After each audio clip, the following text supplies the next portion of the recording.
Hola, hola, ¿cómo les va? Gracias por estar ahí, gracias por seguirnos, gracias por aguantarnos, gracias por tolerarnos y gracias por creer, gracias por confiar. Me parece que esto último es lo más importante para nosotros, que ustedes confíen en que lo que aquí contamos con los interlocutores que invitamos es lo que hoy marca el sendero, el camino, ya no es un sendero, el camino de la ciencia. Se llama técnicamente evidencia. Miren, hoy estaba pensando contarles algo brevemente. Los pseudocientíficos tienen pensamiento mágico. Los científicos tenemos pensamientos basados en el método científico y lo que necesita es evidencia. ¿Y qué significa evidencia? Evidencia significa que algo que yo descubro puede ser reproducido por cualquier científico en el mundo. Eso se llama método científico y sustenta cualquier evidencia temporal, porque la medicina es dinámica, como he contado muchas veces, pero la sostiene durante el tiempo hasta que aparezca otra evidencia que modifica la anterior. Ese es el circuito dinámico de retroalimentación, es ese. Todo lo demás es pensamiento mágico. ¿Pero nos sirve? Claro que sirve. Bueno, dentro de poco los voy a poner en contacto con un personaje muy importante que además sabe mucho de pensamiento mágico, van a ver ustedes por qué. Carola, ¿cómo le va? Ya me entretuve hablando con la gente. Está muy bien, está muy bien. Buen sábado para todos y esperamos que les interesen los temas que tenemos preparados para hoy. ¿Qué son? Porque son tres grandes temas y muy interesantes todos. Ayer, viernes 22 de julio, fue el Día Mundial del Cerebro. El objetivo era concientizar acerca de los cuidados de este órgano tan vital y tan complejo y tan especial. Y para eso vamos a tener un invitado especial acá en el piso. Exacto. Ahora, ¿Quiere que le diga? No me lo diga. ¿Querés adelantar de quién se trata? Bueno, se trata del profesor Ignacio Brusco, que es médico, neurólogo, psiquiatra y filósofo, doctor en filosofía, y además es el decano de medicina. El último cargo... Eso fue la última adquisición. La última joya de la corona es ser decano de medicina de la UBA, nada más y nada menos. Honor que le cabe a muy pocos y por algo será, por supuesto. Todos por algún mérito en particular. Ignacio es quizás... la primera persona, el primer médico que reúne condiciones muy particulares, y esto de ser doctor en filosofía. Y además sabe de pensamiento mágico, como ya les conté. Así que vamos a hablar con él. Después vamos a hablar con el doctor Norberto Bernardo sobre una operación de próstata con vapor de agua, ¿no? Algo más barato imposible. Sí, me sorprendió, digo, bueno, pues ¿será sí, barato en serio? Pues sí, no, barato es una forma de decir, pero sí es sencillo y elemental. Miren, a veces uno resuelve problemas buscando herramientas mucho más elementales de los que parecen, pero sí hay un tratamiento con vapor de agua para reducir el tamaño del aumento de próstata que ocurre a partir de los 50 años en el 60% de la población. No todos, pero la mayor parte de la población tiene algún crecimiento, a veces molesta, a veces provoca dificultades de micción, se resuelve con esto. ¿Qué más? Y hablando de hombres, vamos a hablar de sexualidad en la andropausia. Sí, algo de lo que... El otro día habíamos hablado de menopausia y sexualidad. Bueno, hoy le toca al otro bando, así que vamos a hablar de eso. Así que ya estamos listos para presentar a nuestro primer invitado que está sentado acá con nosotros en la mesa. Estamos, el doctor y profesor Ignacio Brusco, Día Mundial del Cerebro. Es una convención propuesta por la Federación Mundial de Neurología y el lema de este año, que todos los años es más distinto, es salud cerebral para todos, a los argentinos, no, para todos, dice. ¿No? para todos. Ignacio, ¿cómo estás? Gracias por venir. Después vamos a compartir con... Gracias por la invitación. No. Carola, Claudio, un placer. La otra vez fue por Hacen Zoom. una muy buena dupla, les quiero decir. Gracias. Nos queremos mucho. Muy, muy buena. Muchas gracias. No como Pañi, pero nos queremos muy bien.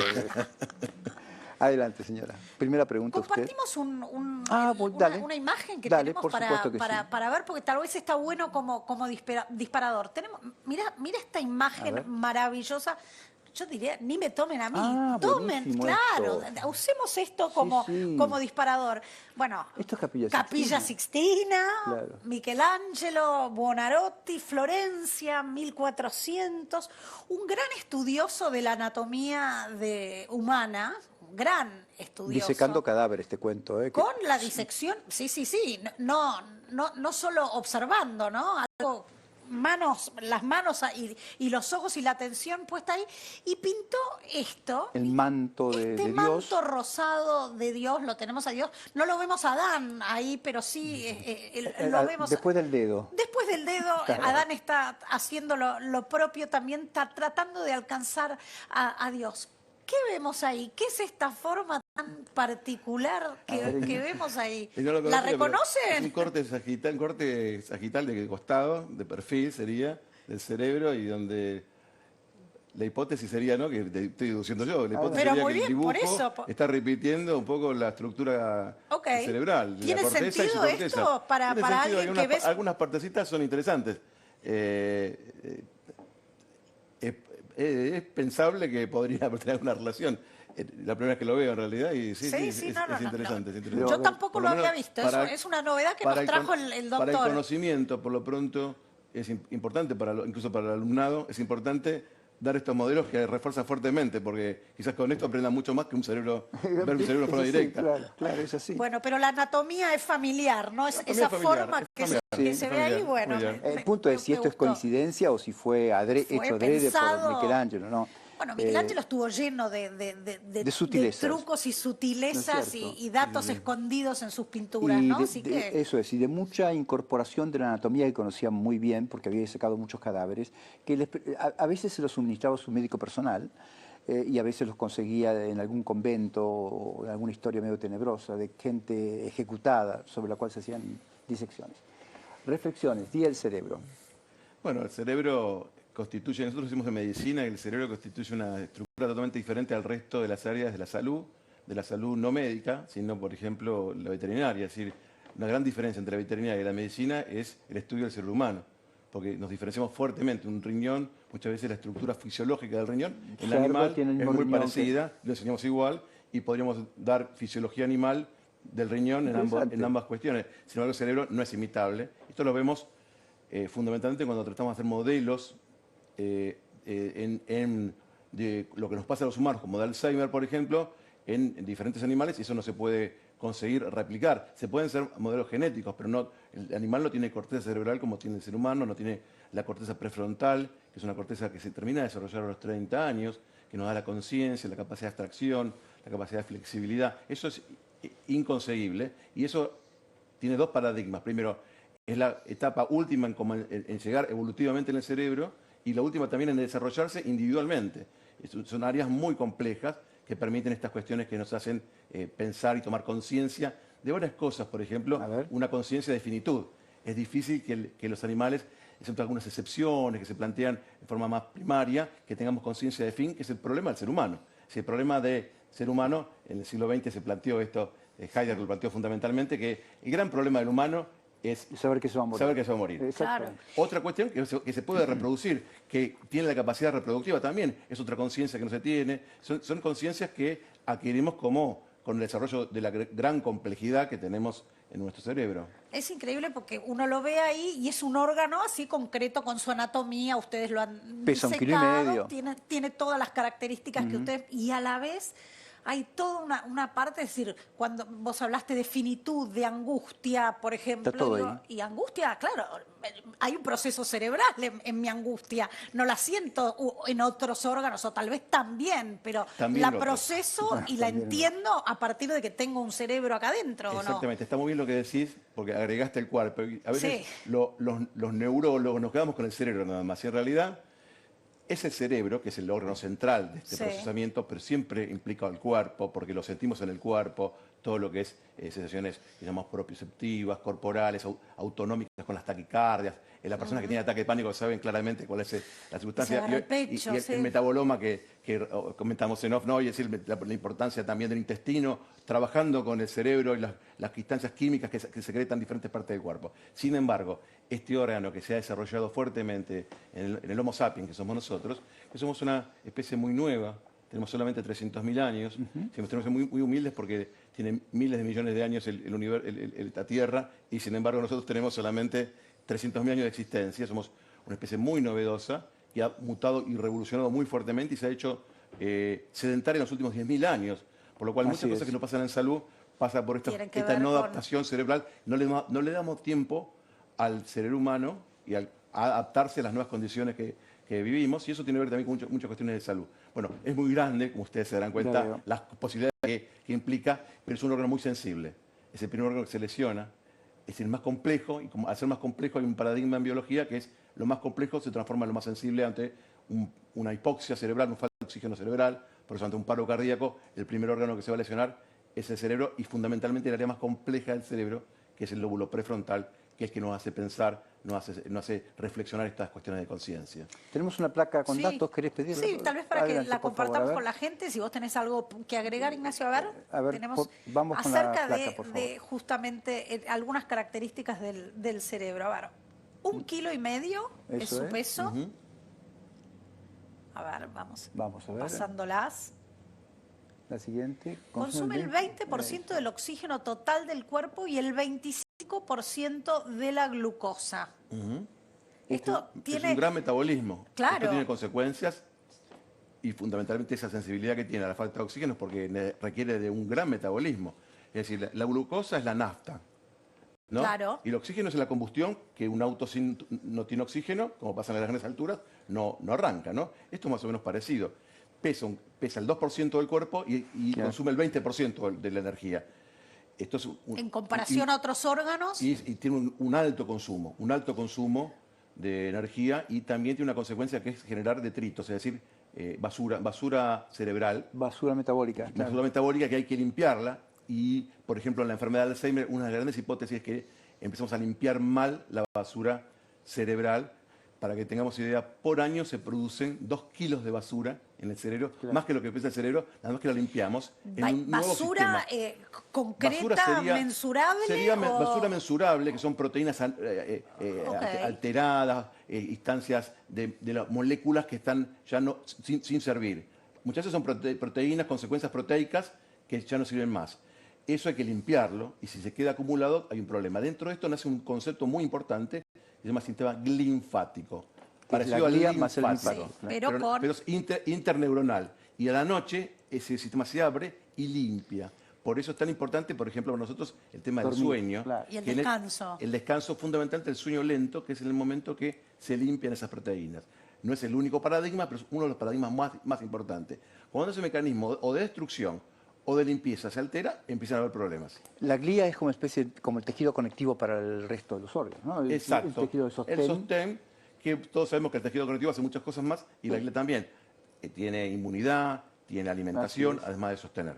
Digo, el concepto de órgano muy sensible tiene que ver precisamente con el hecho de que está metido en una caja sellada, en una unidad sellada que se llama cráneo. Bien cuidado, Por ese motivo protegido. está ahí adentro, si no, lo tendríamos en el codo, el cerebro, y la verdad es que no, está metido ahí precisamente para protegerlo, en virtud de su sensibilidad. ¿Esto de salud cerebral para todos es posible o es un lema inalcanzable? No, yo creo que sí es posible, porque hay una gran interrelación con lo que se utiliza, o la salud cardiológica hoy, y lo metabólico. Es decir, hoy lo metabólico, lo cardiológico, lo cerebral va de la mano. Va de la mano. Si nosotros usamos los mismos programas que usamos en metabolismo, que es diabetes, por ejemplo, obesidad e hipertensión, se cruza también con lo cardiológico, hipertensión, trastornos, ejercicio aeróbico, etcétera, cosas que para el bien, falta de estrés, todo eso hace a la salud cerebral. Es decir, que no van, glucemia también, diabetes, otro tema importante de metabolismo. Esos son los puntos centrales. Claro. Nosotros nos pasaba que hace unos años en el PAMI no existía el Alzheimer como de la enfermedad principal. Había hipertensión, como los paradigmas, programas de hipertensión, programas de diabetes, etcétera. Pero falta Alzheimer, le decíamos. Bueno, y después se incluyó, ¿no? Claro. Después apareció en la lista. Exacto, que es la enfermedad del adulto mayor, fundamentalmente después de los 80 años. Entonces, pero sin embargo, lo interesante de esto es que en la atención primaria se puso brincar, es decir, interceder con lo que ya se tenía, que eran programas de hipertensión arterial, glucemia, pensando ya en la salud cerebral. Fundamentalmente porque, si bien es cierto que la funcionalidad hacia el órgano, en el sentido que la red social es muy importante, tampoco hay que sobreestimularlo. Eso que vemos a veces cuando subimos un avión y está la gente haciendo todo sudoku, y nos pasa, ¿no? Eso no sirve, en realidad. Nos puede llegar a estresar. Sí, la vida cotidiana, sí, la instancia social. De hecho, hay un trabajo muy interesante de Harvard del 2020, justo relacionado con la pandemia, que muestra que en el adulto mayor las dos grandes factores de riesgo más importantes, además de lo metabólico, es la falta de red social, que lo impactamos fuertemente con la pandemia, y hipoacusia, el escuchar Claro, habíamos poco. hablado. Sí, sí. Lo Son dos conversamos. factores Sí. importantes que aumentan el riesgo de tener la enfermedad. Dame Sin la- embargo, lo más importante es el ejercicio aeróbico. Es decir, hoy dijimos, nosotros somos nómades, el Homo sapiens es nómade. Caminaba 10 con kilómetros por Que hace día. para poco que comer. caminamos erguidos, ¿no? También. Claro. Hace poco que caminamos erguidos, pero hace mucho menos que somos muy gregarios y Y sedentarios, sedentarios. claro. Y eso el cuerpo ni el cerebro se adaptó. Y, en este concepto tan general sobre el cerebro, ¿dónde ponemos a la neuroplasticidad? Porque también creíamos que la plasticidad del cerebro tenía que ver con la edad, que eran muy jóvenes, y que después el cerebro se ponía rígido y nunca más mejoraba, o era como Todo era cuesta abajo, inmodificable. parecía. Sí. Hay 3 factores que se reconocen científicamente en la ciencia básica, neurociencia básica, que son plásticos. Uno es el ejercicio aeróbico, que hace a la neuroplasticidad. Está claro que cuanto más, 150 minutos por semana de ejercicio sostenido, dividido en el tiempo que quieras, en los días que quieras. Exactamente. Y no es mantiene- ir al cajero del banco. Es No. solamente eso, porque lo que tiene que ver en el cerebro es fluidez. Fluidez es pensar en nada. Es cuando uno mira por la ventana de un colectivo, de un tren, cuando uno mira una Medita. película pochoclera o cuando uno medita. ¿Y por qué es diferente lo de ir al cajero del banco Porque caminando? A ver porque qué pasa ahí ahí. estamos pensando, estamos estresados y probablemente el ejercicio aeróbico se transforme en anaeróbico, porque la frecuencia cardíaca es más alta, por ahí hacemos hipertensión, estamos secretando cortisol, noradrenalina y seguramente no es el programa. Lejos no de es algo servir. lejos de servir puede ser hasta contraproducente. Bien. Obviamente que antes que no caminar es mejor, pero sí hay que hacerlo programado, como dijo Claudio, tanto tiempo por semana. Tan importante es esto, que de todo lo que hay de tratamientos para Alzheimer, que la gente piensa que no hay terapéuticas, hay una terapéutica, que es el ejercicio aeróbico, que reduce a la mitad la evolución, por lo cual si la persona va a tener su cerebro preservado 10 años, lo va a duplicar a 20 años. Por eso Haciendo ejercicio. Haciendo ejercicio. Por ejemplo, un dato muy importante es el sector que se afecta en la enfermedad de Alzheimer es el hipocampo, que es una partecita del cerebro, que es muy importante porque es una especie de cerebrito animal que rodeamos de nuestro cerebro cognitivo. Sí, ¿sí? así es. Y ese cerebrito es por donde pasa la memoria, por lo cual es muy tramposo porque es muy chiquitito, pero cuando se lesiona nos empezamos a olvidar de todo y nos despersonalizamos. Claro. Ese cerebro, cuando se detecta, comienza el Alzheimer, que empieza genómicamente, baja a 7% por año. El volumen se atrofia 7% por año. Si hacemos ejercicio aeróbico, pasa al 3.5 a 4. Es decir, Maravilloso. se duplica el tiempo de vida en cantidad y calidad solo con ejercicio aeróbico. Ahora, hablando de la normalidad, considerando que este tipo de enfermedades comienzan 30 años antes, el ejercicio aeróbico puede quizás evitar que tengamos la O sea, ahí problemática. hablamos de prevención. De prevención. Muy interesante. No solo, De prevención. no Muy solo interesante. modificar, sino prevención. Hacer que lo que Antes. se consigue es que genes que se van a expresar, que son genes que quizás hacían bien, se llaman genes paradojales, no se expresen, retrasen Claro. su aparición Bien. de una enfermedad que lo que hace es apoptosis, que se llama apoptosis de suicidio. Suicidio de las neuronal. células. Bien. Un minuto, muy interesante porque, la cultura de la pastilla, en la cual estamos todos hace 50, 80 años, 90 años, ha generado una especie de pensamiento mágico en este punto, que si yo tomo tal cosa voy a evitar tal otra. Es probable que en muchos casos ocurra esto. Si uno toma la medicación antihipertensiva adecuada, la presión no aumenta y no tiene consecuencias de esto. Pero con el cerebro no funciona así. Me atrevo a decirlo, ninguna vitamina, ningún suplemento, ninguna aspirina, y estoy hablando del genérico, no de la marca, ningún producto conocido en el mercado va a evitar, es más eficaz para evitar la enfermedad que el ejercicio aeróbico. El ejercicio aeróbico hoy es el principal. Luego sí, hay otras medidas, pero el gran relator de la mejoría es el ejercicio aeróbico. Bajar otras sustancias, hay una sustancia que se llama homocisteína que se baja con vitamina B12, pero son cosas más para los médicos. Sí, el ejercicio aeróbico que es cotidiano y si nosotros consideramos que toda la gente haga ejercicio aeróbico programado, obviamente con un control cardiológico previo, eso sería salud cerebral para todos. Y me preguntaste la plasticidad, son dos más. Vos lo mencionaste, el yoga, el mindfulness, es neuroplástico, es increíble porque fue revolucionario en un congreso americano de neurociencia donde fue un yogui y dijo, bueno, esto es así, y se empezó a medir, y era un científico, un neurocientífico, que es el mismo, que era un tipo muy conocido, un químico muy conocido, y mostró cómo generar plasticidad y reposo cerebral haciendo mindfulness o haciendo yoga. Sí. Y otro es la serotonina, que es un neurotransmisor, que es un neurotransmisor relacionado más con las instancias de felicidad, de tranquilidad, de reposo, de no tener estrés, que también genera plasticidad neuronal. Estamos hablando de la célula vista en ciencia básica, no del cerebro en general. Se deduce que esto indirectamente sí lo hace. El ejercicio aeróbico, sí, estamos hablando de ya evidenciado clínicamente. Sí la podemos serotonina- generar actividades que a su vez generen serotonina. Sí, Exacto. Cuanta más serotonina mejor, Claro. ¿no? Sí, Por eso los exactamente. antidepresivos son bloqueantes la recaptación Claro. de serotonina. El doctor Brusco escribió, no sé si lo hizo adrede, esto no me quedó muy claro, pero Siendo algo, argentino, eso es, algo que se llama de este modo. ¿Podemos enfocarlo, señor director? A esta voy. ahí está, Ahí va. perfecto. Se llama el cerebro político. Gracias. Anticipando que todos los políticos tienen cerebro, lo cual es seguramente muy factible, Factible. pueden encontrar aquí la descripción exacta. ¿De qué va este libro, por favor? Es un libro que habla no del cerebro de los políticos, sino No, del cerebro como una entidad de toma de decisiones. Ahí va. No solamente en la política como entidad partidaria política, sino en las instancias educativas, en las instancias empresariales, en las comunidades grupales. Y entender al proceso de toma de decisiones como un punto central.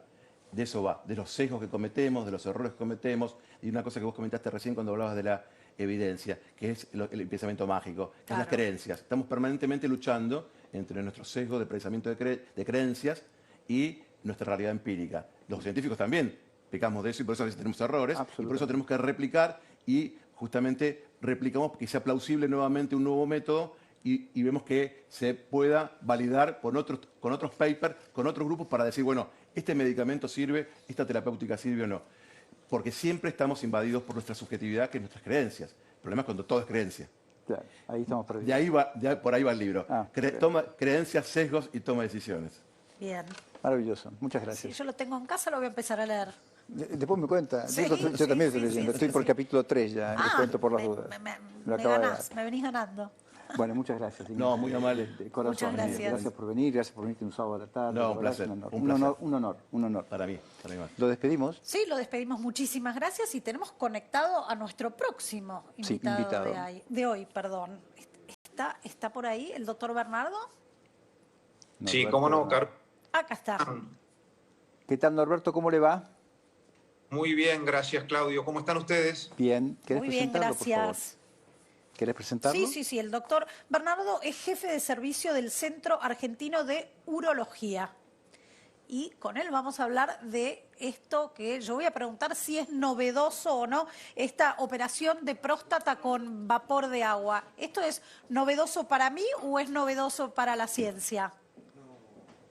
Es novedoso porque es una nueva terapia que se ha desarrollado en Estados Unidos. Durante mucho tiempo hizo un proceso de investigación prolongado hasta que se objetivaron los resultados y tuvo el primer largo plazo, de manera que en la Argentina lo tenemos ya un año, empezamos con este procedimiento en el Centro Argentino de Urología hace un año concretamente, y es una nueva alternativa dentro de las quirúrgicas que ofrece a los pacientes no continuar con el tratamiento farmacológico, que habitualmente es la primera línea terapéutica cuando se produce el agrandamiento benigno de la próstata, que altera la calidad de vida, y dentro de las alternativas quirúrgicas es aquella que, siendo mínimamente invasiva y siendo ambulatoria, permite preservar en aquellos pacientes en los cuales es muy importante la eyaculación anterógrada, que con las técnicas quirúrgicas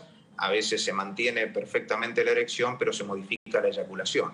Esta terapia de vapor consiste en un dispositivo que se introduce con una sedación, como cuando nos hacemos una endoscopía digestiva, de manera que no sentimos nada en el momento en que se produce, porque bajo el efecto de las drogas anestésicas se introduce un dispositivo que es un endoscopio de muy pequeño calibre. Ese dispositivo se introduce a través de la uretra. La uretra tiene un orificio a nivel del extremo del pene que se llama meato uretral, y el dispositivo endoscópico nos permite ingresar como si fuéramos en un túnel en dirección a la vejiga, que es el órgano que almacena la orina, Y entonces, en el sector inicial de la uretra, de este túnel que estaba describiendo, a la salida de la vejiga se encuentra la próstata. La próstata rodea la capa interna de la uretra, que se llama mucosa, y esta próstata a partir de los 40 años empieza a tener un proceso de hiperplasia prostática benigna, que consiste concretamente en que el número de células que integran esta glándula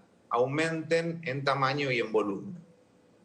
Norberto, Se produce... Perdón, Norberto, que lo interrumpa acá un segundo. ¿Cómo le va? Lo saludo ahora formalmente, más allá de agradecerle que esté con nosotros.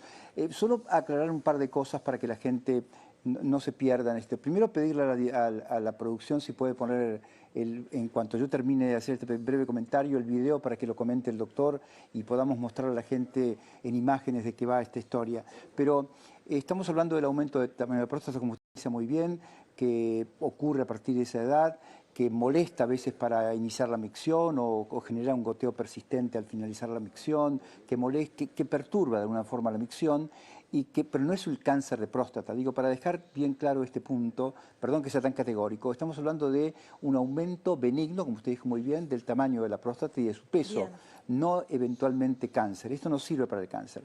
El tema es que este tipo de hipertrofia se trataba de otro modo y ahora aparece este sistema, ahora hace ya un tiempo, aparece este sistema que, vuelvo a repetir, si la producción, cuando me avise la producción, mostramos el video para que el doctor lo pueda... No, placa no, quiero el video, por favor, gracias. Ahí va, a ver. Entonces, digo, es ambulatorio, el paciente llega como una endoscopía y un tiempo después se va a su casa. No duele, ¿o sí duele, Norberto? Cuénteme. No duele, mientras hacemos el procedimiento no es doloroso porque tenemos un efecto de una anestesia que dura pocos minutos, porque realmente una de las características del procedimiento es que es muy breve. Cuando el procedimiento termina, el paciente mantiene una sonda en la vejiga para que no trabaje la zona que ha sido tratada con el vapor, producto que allí lo que se pretende es que el vapor que difunde entre las células que constituyen la hiperplasia prostática benigna genera un efecto en la membrana de cada célula prostática que viéndola y el contenido de la célula prostática se vaya vaciando, de manera que al disminuir el volumen de cada célula de la hiperplasia prostática benigna, se amplíe el canal de la uretra y al ampliar el canal de la uretra, nuestra vejiga tiene que hacer menos esfuerzo para orinar, claro, y disminuir más que usted decía con respecto a la modificación en el chorro y esos goteos que suelen presentarse cuando el paciente tiene este agrandamiento benigno de la próstata. Norberto, tengo el video preparado, son 30 segundos. Le voy a pedir a la producción que por favor no ponga el audio del video, porque lo va a contar el doctor. Usted lo está viendo, nos está viendo, ¿no, Norberto? En este momento no tengo acceso a la... Entonces lo cuento yo, y usted sígame por favor. Adelante, producción, ahí va. Esta es la uretra, como ustedes ven ahí. El tejido blanco es el tejido de hiperplasia, de aumento del tamaño de la próstata. Ahí vemos esto, es un catéter, como ustedes ven ahí. Está ingresando, ahí llega a la próstata, que es la parte de color ámbar. El catéter está allí, ahí inyecta agua, ¿ven? Así funciona, inyecta agua y destruye, como decía Norberto. Del vapor de agua. Eso, es inyecta el vapor de agua, perdón, no agua. Y ven cómo se rompen las paredes de las células y se va achicando la próstata. Así funciona. Adelante. Ahora sí, doctor. Bueno, no sé si lo ha visto, pero de todas formas lo describo para que usted lo conoce mejor que nadie, lo hace, así que claramente lo sabe. Cada aplicación de vapor de agua, que creo que son 3 de cada lado, dura 90 segundos o algo por el estilo. En realidad... 9 segundos, perdón. 9 segundos, exactamente, Claudio.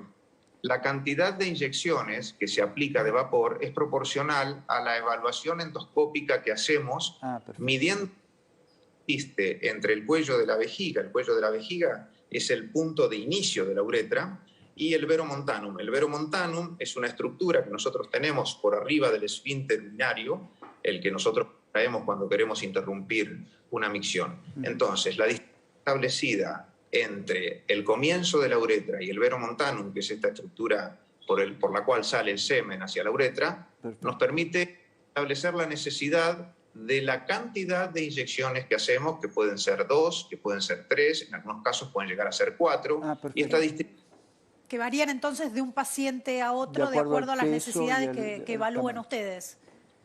Correcto, porque la próstata puede crecer mayoritariamente con dos lóbulos, el derecho y el izquierdo, y hay un porcentaje menor donde existe la formación de un lóbulo medio que se interpone entre ambos, que está a nivel de la vejiga. Entonces, hay veces que tenemos que también inyectar en el lóbulo medio para que disminuya el volumen de esa estructura y de esa manera el paciente vuelva a orinar con el calibre deseado, interrumpiendo el tratamiento farmacológico. Norberto, ¿esto es alternativa de tratamiento o es complemento de tratamiento? ¿Cuándo ustedes deciden indicar este tipo de procedimientos? En realidad, una de las alternativas que surge es en aquel paciente que ha tomado tratamiento farmacológico o está cansado o tiene alguno de los efectos adversos inherentes al tratamiento farmacológico.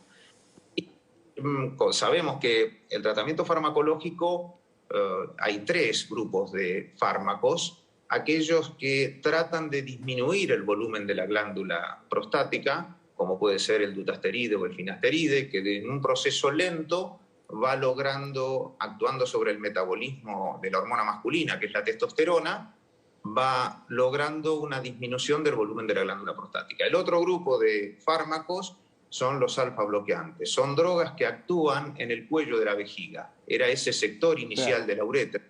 Ese sector de la uretra hay muchos receptores básicamente para la adrenalina, y cuando hay un estímulo adrenérgico de sustancias como la adrenalina, el cuello tiende a cerrarse. Esto ocurre cuando se produce el agrandamiento benigno de la próstata, donde el cuello disminuye su elasticidad y los medicamentos bloqueantes actúan allí para relajarlo, para facilitar la apertura del cuello cuando el paciente desea orinar.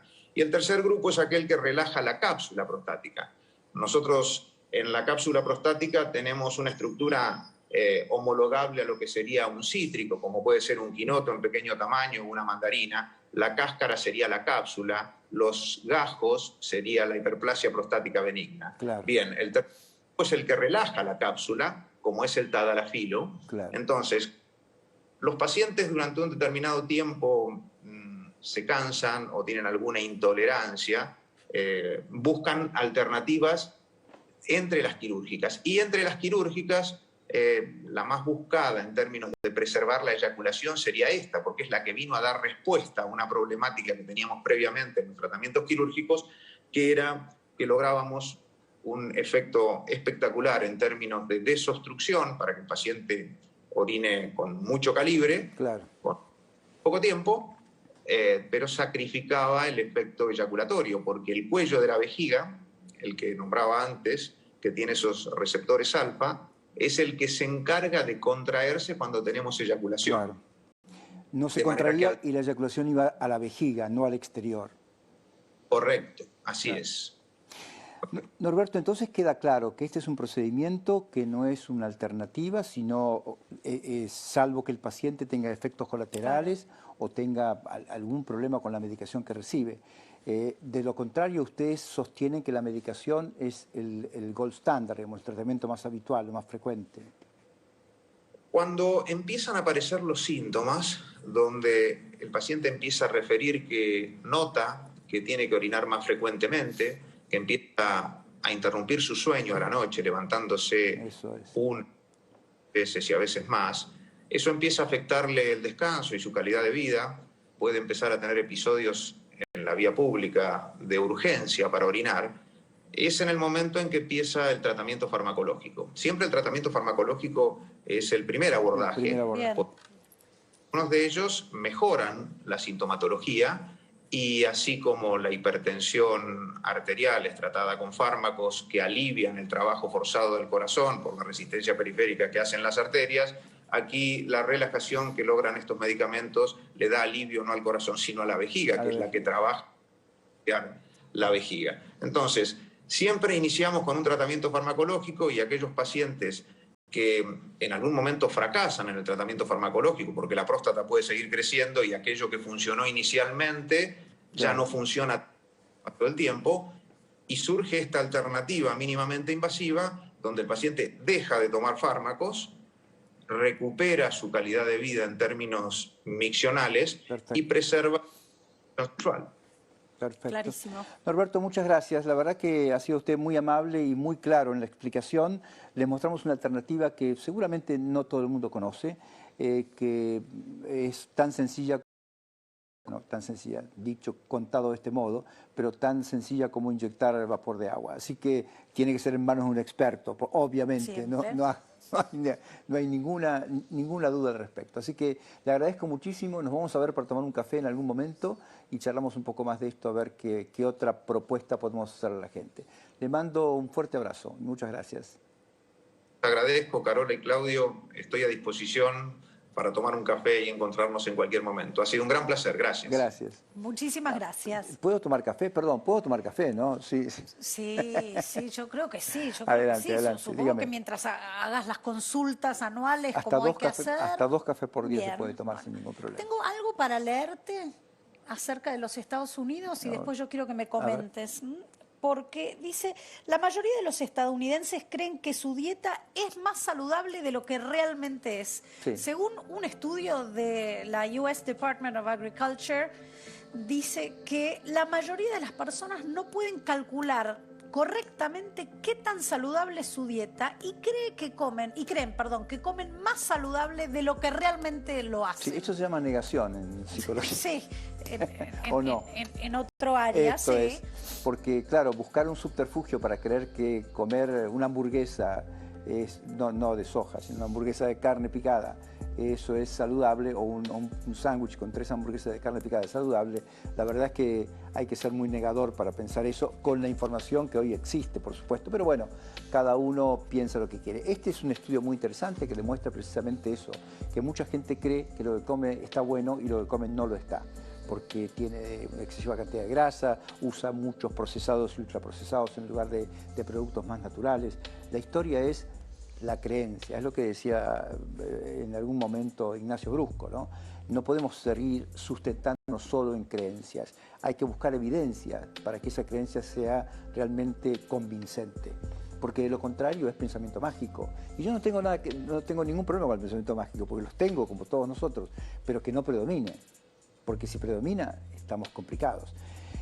Otra cosa que viene en Estados Unidos. Perdón. Sí, perdón, y decía, y la información también, ¿no? Porque uno a veces asume que, bueno, esto es un queso vegano y solo porque me dicen que es un queso vegano es el queso correcto a comer. Y poco sé el proceso que involucró su producción, los ingredientes reales que tienen, ¿no? Entonces hay un poco de información, creencia y mala información. Mala información. Cuando usted quiera, le cuento otra cosa que viene desde los Estados Unidos. Por favor. Y tiene que ver con esto. Llegó a la República Argentina hace un par de días nomás la primer partida de vacunas anti-COVID de la empresa Moderna, dedicadas exclusivamente a la pediatría, en presentación pediátrica para niños, bebés de 6 meses a 3 años. Así que les voy a contar más detalles cuando tenga más información, pero en principio hay una vacuna disponible que servirá en primera instancia para reemplazar o para fortalecer o reforzar la inmunidad generada por la vacuna Sinopharm, que para mi gusto no hubo ninguna inmunidad, esa vacuna nunca sirvió para nada, pero bueno, es un tema personal. Tengo evidencia para decirlo, no voy a decir cualquier estupidez, pero bueno, las autoridades sanitarias creyeron en su momento que sí, o pagaron alguna deuda con esas vacunas y se le inyectaron a los chicos y creo que esa inmunidad desapareció. Así que yo creo que vale la pena que usted consulte con su pediatra acerca de la oportunidad de aplicar estas vacunas. Ahora sí. Consulta con los profesionales.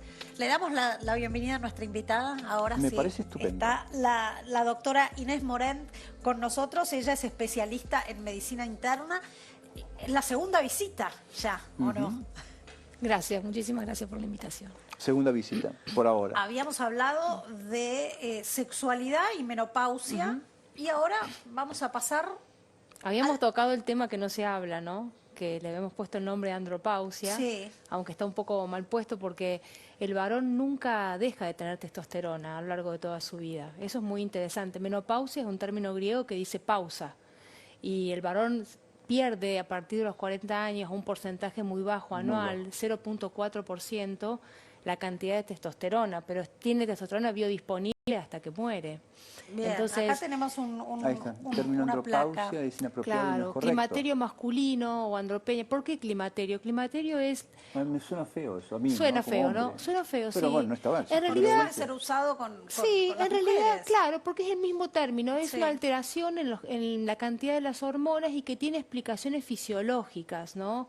El cansancio, el trastorno del sueño, la pérdida de fuerza, y hay un cuestionario americano. La pérdida de masa muscular, La ¿no? pérdida de masa muscular se llama ADAM, que es un término, una sigla en inglés, que tiene 10 preguntas. Y si el varón nos responde 3 de esas positivas, o la 1 o la 7 positiva, estamos hablando de que tiene una disminución de la testosterona y tenemos que estudiarlo. Por lo menos tiene disminución de la libido. ¿Podemos escuchar algunas Sí, de esas la preguntas? la A ver, ¿cuáles uno serían? es, la pregunta 1 que le hacemos es, ¿tenés menos deseo? Y la número 7, cuando le preguntamos es, ahí está, perdón, ahí no está. la había Ahí está, visto. casi. ¿Ha perdido o disminuido su deseo sexual? Esa es Bien. muy, muy poderosa esa Sí. respuesta. Dice, ¿cree haber perdido energía o sentirse cansado? ¿Cree haber perdido fuerza o resistencia muscular? ¿Ha perdido altura, talla? ¿Sí? La testosterona es una hormona física. Ha notado una disminución de su disfrute por la vida, y ahí hay que tener cuidado porque la libido tiene mucho de depresión encubierta, trastornos de ansiedad, problemas sociales, problemas de pareja que pueda tener esa persona. 6 y 7, por favor. Ahí va. A las 6, ¿está usted triste o malhumorado? La pérdida de testosterona genera esto. Y las 7, sus erecciones han perdido ¿Qué potencia. significa eso? Es interesante porque la erección no es un mecanismo común asociado a la testosterona, sino que tiene una implicancia psicológica, hormonal con la testosterona, neurológica y vascular. Hablaba el doctor Brusco y hablaba el doctor Bernardo de un tema vascular también. La erección es llegada de sangre al seno cavernoso, al bulbo cavernoso del pene, pero para que eso llegue en el varón, primero hay un estímulo generalmente visual o rememorativo. El varón es muy visual. Eso genera un circuito neurológico de activación en 2 sectores de la médula espinal, a nivel dorsal, a nivel de la columna de la espalda, y a nivel del sacro, en la zona de la pelvis. Y desencadena una respuesta vascular, que es la llegada Llega de más sangre. Y llena los cuerpos Exactamente. cavernosos Y aparece llega la más rápido cuanto más testosterona hay, que es la libido, ¿no? Entonces, cuando el varón cuenta, la pregunta que le hacemos es, ¿cómo te das cuenta? A la mañana, ¿tenés una buena erección cuando te levantas? No, bajó. Y cuando O ya no la tengo. O no la tengo. Y cuando tengo algún estímulo, ¿te has estimulado? ¿Te dura la erección, la potencia, la dureza? No es ahí hay una alerta, hay que estudiarla a esa persona. Y la primera pregunta Pero eso no es eyaculación precoz, digo, para que la gente no se confunda. No, porque tiene nada que ver con una cosa. disfunción sexual masculina puede ser de 3 tipos. Porque tengo pérdida de libido, eso generalmente está asociado a las hormonas, psicológica porque tengo una depresión, el varón tiene una depresión, o una disfunción eréctil. Claro. Que eso ¿Qué es esto que estás es lo que estamos hablando hablando, ¿sí? ahora? Y la disfunción eréctil en el varón, cuando uno lo ve al paciente, mira, si el paciente tiene sobrepeso, obesidad, esa persona le preguntamos, ¿roncas de noche? No sé, mi mujer me dice que ronco. sí. Bueno, cuando yo ronco de noche, como bien dice el doctor Brusco, pierdo la fase del sueño REM o sueño lento, que es la del procesamiento.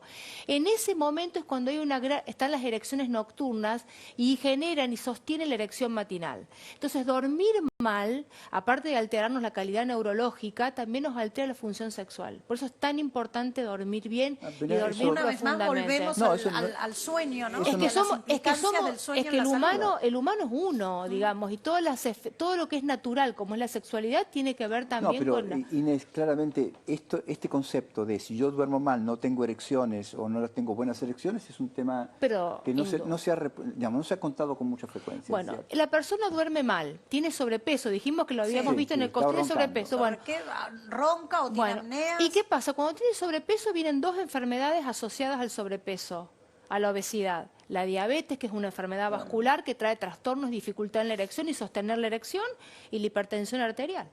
Cuando hay hipertensión arterial empezamos a usar fármacos, los médicos, para bajar la presión, Claro. y ahí somos muy cuidadosos de qué Porque hay fármacos fármacos usamos. que provocan- Hay fármacos que provocan alteraciones en la erección y en la erección. calidad y en la tumescencia. Entonces no ¿no? queremos pronunciar No queremos el pronunciar, efecto pero de... ya la hipertensión per se provoca alteración en la disfunción eréctil. Y generalmente cuando la persona es obesa y es sedentaria y es diabético, le preguntamos qué tóxicos usa. y toma alcohol. Toma alcohol. ¿No? El alcohol también altera la calidad de erección. Por eso es muy común que como recreativamente los chicos jóvenes que consumen mucho alcohol también consuman recreativamente estimulantes de la erección, porque también pierden la dureza cuando Viagra, consumen. sildenafil, ¿no? Sí, sildenafil. Lo que perdieron por un lado tienen que recuperarlo o tenerlo Exactamente. por otro. Y otro gran productor de disfunción eréctil es el tabaquismo. Y otro del que no se habla es la marihuana. La marihuana tiene mayor incidencia de disfunción sexual eréctil e infertilidad. La gente que toma marihuana no tiene erecciones. Tiene muy mala calidad de sus erecciones. Mira. Lo que pasa es que ahora son jóvenes los que consumen marihuana. Esta generación entre 20 y 40 años que consumen marihuana, dentro de 10 años van a tener 30 y dentro de 3 años van a tener 50. Y ahí se suman los otros factores hormonales y naturales de la evolución de la edad. Inés, es muy interesante. Inés, la andropausia como hecho aislado no existe, porque cualquiera de nosotros tiene alguna de estas cosas. Claro. Entonces, ¿cómo diferencias la andropausia natural? Cuando la persona consulta, cuando hacemos ese cuestionario, vemos que tiene 3 o más preguntas y tratamos de empezar a corregirle. 3 o más respuestas vinculadas con esto. Y la pregunta que nosotros tenemos que hacerle a las personas que nos tienen que responder, que no se la hacen, y los varones entre sí no lo comentan, cosa que las mujeres somos más de comentar, es: ¿tenés buena calidad de erección? ¿Disfrutás? ¿Te alcanza? ¿Estás bien con eso? Porque si no parece que el varón siempre tiene ganas, siempre puede 5 o 6 veces cada vez que tiene un encuentro. Y en realidad el varón lo que tiene también empieza con el problema de pareja. Y cuando empezamos a hablar del problema de pareja, el problema es el deseo. O la duración, o la intensidad, o que no puede sostener lo que sostenía 10 años antes en cuanto a la duración de la tumescencia peniana. Pero lo más importante de todo esto es que si el varón pregunta o nosotros le preguntamos y somos francos en la conversación, tanto del varón como la mujer con trastornos climatéricos, hay soluciones, hay tratamientos, puede mejorar la calidad de vida. Entonces, eso es lo más importante. Eso es lo más importante, digamos. O sea, todo tiene una solución y, como lo decía Brusco, si yo hago actividad física, mantengo un peso adecuado, si yo como bien y duermo bien, la calidad de vida, que incluye la sexualidad, es alta y es muy interesante. Hay un trabajo muy interesante que hicieron varios metaanálisis que dice que los varones de 75 años, el 37% tiene vida sexual. Pero el 20% de las mujeres. Y el 17% de las mujeres. ¿Te das cuenta? Pero el 37% es bajo, porque el varón tiene buena dosis de testosterona, todavía tiene líbido. Les recuerdo que la testosterona se puede medir en sangre, es un estudio de laboratorio convencional que los médicos piden para saber qué nivel, si ese nivel de testosterona coincide con este cuadro clínico. Bueno, y hay un trabajo que cuando el varón tenía un nivel de testosterona muy por debajo de 4, que es el nivel que uno desea, y le daban le hicieron 2 grupos, le dieron testosterona inyectable. A un grupo le dieron supraniveles de testosterona y a otro una inyección convencional. Solamente mejoró el de supraniveles y le duró poco. Esto es interesante para entender que el varón no es testosterona. El varón tiene necesidad de testosterona y un montón de cuestiones psicosociales que son muy importantes. Es como la mujer cuando le dan testosterona. La mujer se pone... Sí, un poco, pero si no tiene todo el corte de síntomas... De eso tenemos que hablar alguna vez, de los dispositivos sexuales que algunos... Nada de eso alcanza si yo tengo tanto sobrepeso que me duermo, mal. Esto es muy importante. Me encantó. Las hormonas son importantes, pero no todo. Pero no todo. A pesar de que mucha gente quiere decir. De cerrar, me gustaría, Inés, que le cuentes a la gente, en el caso de que haya un hombre ahí del otro lado que le llamó la atención esto que estuviste contando, ¿a qué especialista va y consulta? Yo les recomiendo que tengan un clínico de cabecera, porque los clínicos, los internistas, somos los que manejamos bien el tema, podemos preguntar, abordar desde muchos lados y nosotros le vamos a orientar dónde hacer las consultas, porque el paciente puede llegar a un sexólogo, a un urólogo, pero siempre los clínicos le hacemos un examen, le pedimos un laboratorio, la ecografía vesicoprostática, porque si esa pobre persona tiene mala calidad de sus erecciones y una próstata, como dijo Bernardo, gigante, ¿para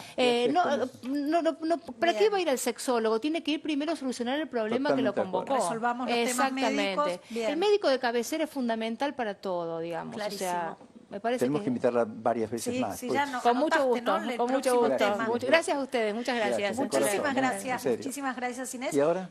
Tenemos un corte brevísimo. ¿Estás segura? Sí, brevísimo. Caramba. Podemos quedarnos nosotros en el corte hablando con la doctora y ustedes no se vayan de ahí porque ya volvemos. Hay mucho más salud.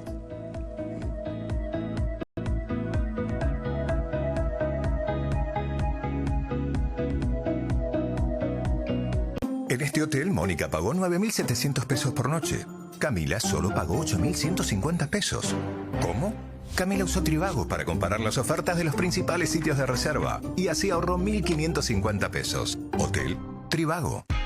Hasta el domingo en Coto, asado y tapa de asado a 659 pesos con 90 por kilo. 70% de descuento en la segunda, llevando 2 iguales en galletitas seleccionadas, cacao en polvo Nesquik, yogur en sachet Ser, shampoo y acondicionador DA. 40% de descuento en cervezas seleccionadas y 3x2 en vinos finos, espumantes y champañas que podés combinar como quieras. Encontrá estas ofertas en nuestras tiendas y en www.cotodigital.com.ar. Coto.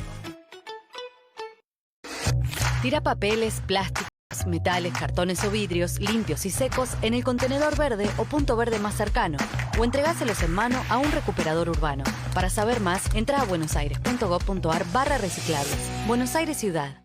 No. Despacito, despacito. ¿Vamos a la plaza?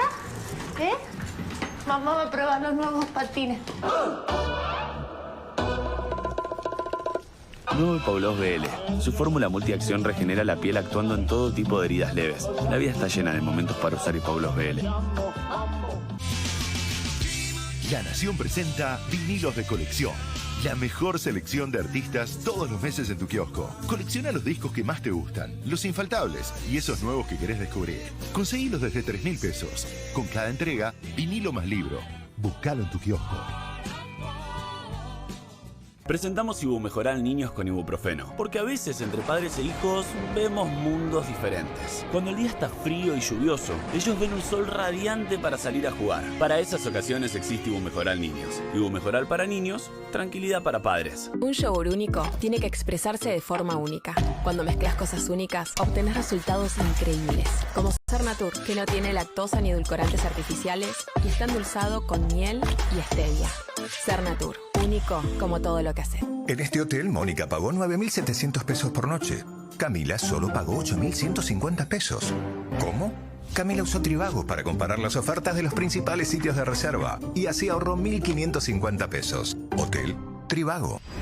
Vivir tu conexión con todo es tener Movistar Fibra, la internet más rápida del país, verificada por el Speed Test de Ookla. Al principio no me miraba a nadie, pero con un viewer o con 5.000 siempre con todo. Con compu, con camarita, toda la familia conectada al mismo tiempo, con todo. Con la misma velocidad de subida y de bajada. Sin microcortes. Sin lag. Con todo. Movistar Fibra, la internet premiada como la más rápida del país, comprobado por el Speed Test de Ookla. Compróbalo vos también. Movistar Fibra, velocidad con todo. Qué maravilla, ¿eh? Mejoral para niños sabe que llegar a tu casa y encontrar la dada vuelta solo significa una cosa: que tus hijos se sienten bien. Mejoral para niños con paracetamol. Mejoral para niños, tranquilidad para padres. Pusimos en marcha la segmentación energética. Inscribite en argentina.gov.ar/subsidios. Si tu DNI termina en 3, 4 o 5, hacelo entre el 20 y el 22 de julio. Segmentación energética. Argentina Presidencia. En este hotel, Mónica pagó 9.700 pesos por noche.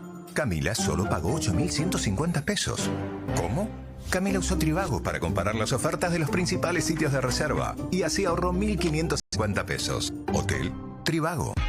Hasta el domingo en Coto, asado y tapa de asado a 659 pesos con 90 por kilo. 70% de descuento en la segunda, llevando 2 iguales en galletitas seleccionadas, cacao en polvo Nesquik, yogur en sachet Ser, shampoo y acondicionador DA. 40% de descuento en cervezas seleccionadas y 3x2 en vinos finos, espumantes y champañas que podés combinar como quieras. Encontrá estas ofertas en nuestras tiendas y en www.cotodigital.com.ar. Coto.